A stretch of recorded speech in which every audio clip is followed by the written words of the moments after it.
we were created for a purpose. Our cell phones were created for a purpose as well. Right? Our cell phones were created for what kind of purpose? To call. To navigate on the internet nowadays. Before it wasn't like that. To text message and all that. Every single thing in the world has a purpose. And we have a purpose too. Now imagine yourself. Imagine yourself being a cell phone just like Tracy Morgan. You know? So right there, he thinks he's a cell phone. Right? But in reality, he's not a cell phone.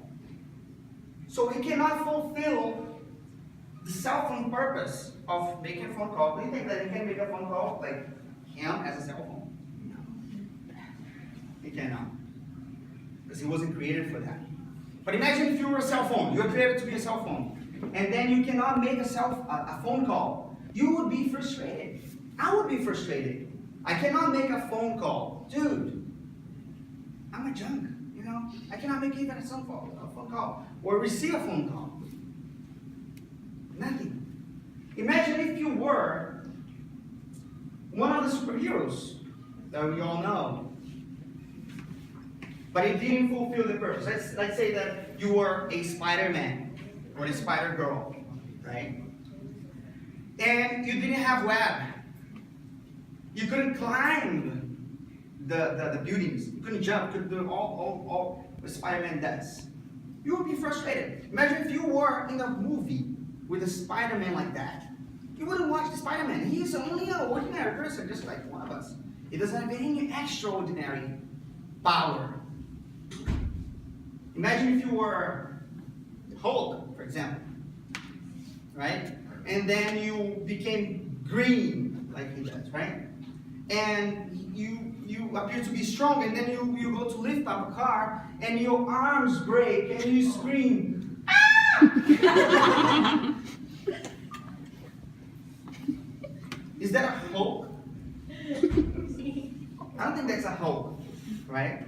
Especially that scream. You wouldn't watch a movie with a Hulk like that, would you? I wouldn't. Like, it's boring. It would be funny. Maybe I would watch because it would be funny. I would laugh all the time, making fun of the movie and all that. But that's the thing. These superheroes, they have a characteristic, and we want to see them with that characteristics. And God put a characteristic in us as a human being, which is to follow Christ. To be a not superhero, but an extraordinary person. That's why God created us. To follow Him and to be with Him, to have a real relationship with Him. Pope John Paul II, just saying, he said that it is Jesus that you seek when you dream of happiness. He is waiting for you when nothing else you find satisfies you. It is Christ. You know that kind of emptiness that sometimes we have, and when I find myself the emptiness, when I have an emptiness, it's like in this region here. It's like the emptiness that I'm longing for something right here in your heart that you don't know, and then you try to find things in the world to fulfill that emptiness, to fill the emptiness with something, but you still don't find what it is, and then you feel lonely, you feel alone, you feel that kind of weird feeling, and that space that is inside of us is the exact space for God, Christ. So we can have Him there and fulfill our desires and fill that hole. That's why John Paul II says that. That is Jesus. When we're trying to seek something, it's Jesus. We're trying to seek our happiness, it is Jesus. It is Jesus. And He came to the earth to teach us how to have this relationship with the Father. And He came and He taught us that through love. So love is the beginning of the relationship with God. Love. In the Bible, there's a quote that says that he who does not love, does not know God, for God is love. John 4:8. That's really interesting, because if we want to be closer to God, we want to love Him. And if you don't love Him, we're not going to be able to be closer to Him. So love is the way to have a real relationship with God. A real relationship with God. And love, that's one thing. When I talk about love, we're not talking about the love that is portrayed in these movies out there, in these songs out there, in the culture out there. Because when you talk about love out there, what they talk about, it's like a feeling, right? It's a feeling, like I love that girl, I love that guy, that boy. It's like a feeling only. But real love is not a feeling. Real love is not a feeling. Real love is an action. Love can produce feelings, but love is not a feeling itself. Like, for example, love can produce good feelings, pleasure. When you love a food or something, you eat the food, and it's nice. Pão de queijo or churrasco, Brazilian churrasco. It's awesome. We love it. When you love a person, for example, I love my daughter and my wife, and that produces a good feeling. But love also can produce bad feelings as well. It's not just good feelings. For example, my wife and I, we brought Teresa, our daughter, to the pediatrician the other day, right? And we brought her there so she could be vaccinated. She needed to be vaccinated. And as soon as we got there, the nurse came with a needle to vaccinate her.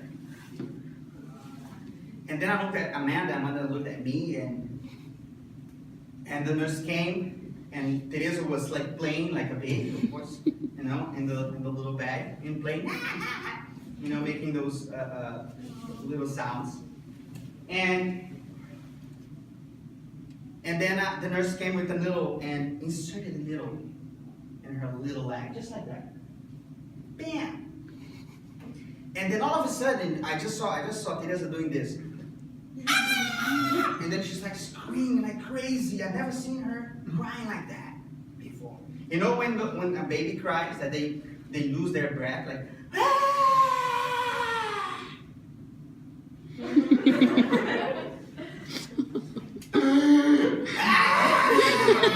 that kind of cry.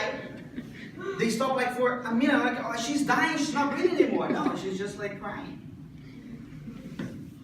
And I saw Amanda. Amanda was crying as well, and she, when she was like doing like this, and then she came to me, and I was like, "Don't worry, baby, come together." And then I hugged her. I wasn't crying because I'm a man. I wasn't crying. And then she cried, like, that's okay, she's gonna be fine. We did that because we loved Teresa. That hurt Teresa especially, of course. And that hurt us too. It was bad. A bad feeling. But we loved her. So that's why we did that. And that's why sometimes our dads and moms, they do that to us as well. You know that time when your dad or your mom tell you not to do to someone else's place? Or to do or to play a video game or whatever, and then you're like, oh my God, my dad and my mom, they hate me. I hate them too.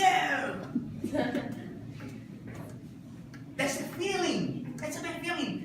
And your mom, believe me, your mom and dad is like, I want that kid to do what the kid wants, but I can't because there is a purpose. Our parents, they don't do these kind of stuff because they hate us. I hate my son. I'm not gonna let him go to someone else's place to sleep over or to play video games. No! Our parents, they are not bad people. They love us. That was the same thing that happened in the cross.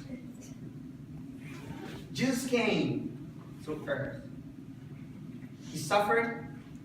He died because he loves us. It's not because, I'm going to go down there, and die on the cross just for fun. No, he didn't do that for fun. Because he loved us. He wanted to save us. And do you think that the Father in heaven was looking down at Jesus, his son, and saying like, oh, this is cool. He was hurting inside of them too. Just like he was hurting inside of me and Amanda when we saw Teresa being vaccinated. Way worse. Dying on the cross is not just like being vaccinated, or not going to someone else's house, or not playing a video game that we want, or not doing what we want. Dying on the cross is much, much worse than that. And Jesus did that for us. So we can be extraordinary. So you can have the opportunity to have a relationship with Him. Again. The Bible says that Jesus came that we may have life and have it abundantly. It's not just like it's a little bit of life. No, I'm just going to give a little bit of life. No, it's abundantly. He wants to be extraordinary. He wants to have life abundantly. But for that, we have to love God and have a relationship with Him. Every single day of our lives, a relationship with Him. And God gave us this power to each one of us. The power to have a relationship with Him. So we can have a relationship with Him. And if God gave us this power, I would like to tell you, with great power comes great responsibility. We have to know how to use this power responsible and come closer to God every time that is possible. Amen? Amen. I'd like to ask you to stand up, and we are going to pray so God can help us to achieve that goal, to be closer and closer to Him. Amen? Close your eyes.